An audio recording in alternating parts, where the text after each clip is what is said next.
Okay, team. So,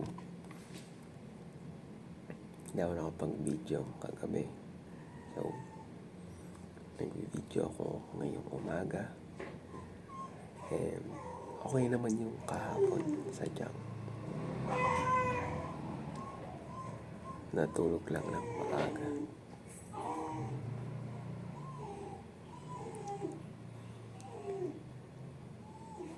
Hindi na maulit. I'm very sorry. Yun, kahapon, ang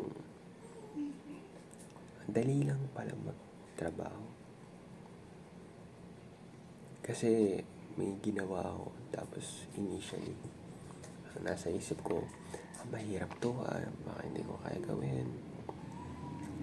Pero nung nagawa ko na parang, ganun lang pala yan. Pero, ang dami ko pa dapat gawin. Yan. So, sorry, wala ka sa ibang ginawa kahapon. Okay. Exercise naman ako. Yun guys, stay tuned.